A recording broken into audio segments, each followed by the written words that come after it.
down in Whoville liked Christmas a lot. Hooray! But the Grinch who lived just north of Whoville did not. The Grinch hated Christmas the whole Christmas season. Now, please don't ask why. No one quite knew the reason. I don't know. But I think the most likely reason of all may have been that his heart was two sizes too small. Whatever the reason, his heart or his shoes, he stood there on Christmas Eve, hating the Whos. I must find some way to stop Christmas from coming, for tomorrow he knew all the Who girls and boys would wake bright and early. They'd rush for their toys, and then, oh, the noise, the noise, the noise, noise, noise. That's one thing he hated, the noise, noise, noise. Hey, I'm telling a story here. Sorry. Then the Whos Young and old. would sit down to a feast, and they'd feast, and they'd feast, and they'd feast, feast, feast. Excuse me. You're excused. They would feast on Who pudding and rare Who roast beast, which is something the Grinch couldn't stand in the least. And then they'd do something he liked least of all. Every Who down in Whoville, the tall and the small, would stand close together with Christmas bells ringing. They'd stand hand in hand, and the Whos would start singing. They'd sing and they'd sing, and they'd sing, sing, sing. Then he got an idea, an awful idea. The Grinch got a Wonderful, awful idea. I know just what to do, the Grinch laughed in his throat, and he made a quick Santa Claus hat and a coat. Then he chuckled and chuckled. What a great Grinchy trick. With this coat and this hat, I look just like Saint Nick. All I need is a reindeer. The Grinch looked around, but since reindeer were scarce, there were none to be found. So he called his dog Max, and he took some red thread, and he tied a big bow on the top of his head.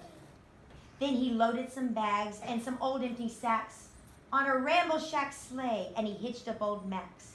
Then the Grinch said, Giddy up!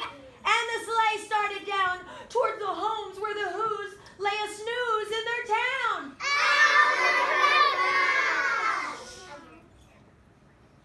This is stop number one. The old Grinchy Claus hissed. He climbed to the roof, empty bags in his fist. Then he slid down the chimney, a rather tight pinch. But if Santa can do it, So can the Grinch. there were little Who stockings all hung in a row. These stockings, he said, are the first things he go. Then he slithered and slunk, with a smile most unpleasant, around the whole room, and he took every present. Pop guns and bicycles, roller skates and drums, checkerboards, tricycles, popcorns and plums, and he stuffed them in bags. Then the Grinch very nimbly stuffed all the bags one by one up the chimney. Then he slunk to the icebox. He took the Who's feast. He took the roast pudding. He took the roast beast. Not the roast beast. Now, then he stuffed all the food up the chimney with glee. And now, grinned the Grinch, I'll stuff up the tree. No! Then the Grinch grabbed the tree and he started to shove, when he heard a small sound like the coo of a dove. And he turned around fast and saw a small Who, little Cindy Lou Who was no more than 2. The Grinch had been caught by the tiny Who daughter, who got out of bed for a cold cup of water. She stared at the Grinch, and all the girls said, Why, Santa Claus, why? But you know that old Grinch was so smart and so slick. He thought up a lie, and he thought it up quick. Why, my sweet little tot, So fake Santa Claus lied. And when Cindy Lou Who went to bed with her cup, he went to the chimney and stuffed the tree up. And the one speck of food that he'd left in the house was a crumb that was even too small for a mouse. Hoo-boo-hoo to the Who's was he graciously humming.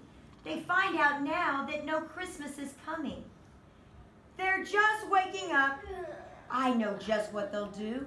Their mouths will hang open a minute or two. Then the Who's down in Whoville will all cry boo-hoo. That's a noise, grinned the Grinch, that I simply must hear. So he paused, and the Grinch put his hand to his ear, and he did hear a sound rising over the snow. It started in low, then it started to grow. But the sound wasn't sad. Why, they sounded very merry. It couldn't be, but it was merry, very.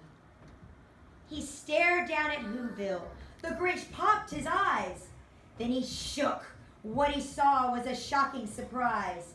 Every Who down in Whoville, the tall and the small, was singing without any presents at all. He hadn't stopped Christmas from coming. It came. Somehow or other, it came just the same. The Grinch, with his Grinch feet ice in the snow, stood puzzling and puzzling. How could it be so? It came without ribbons. It came without tags. It came without packages, boxes, or bags.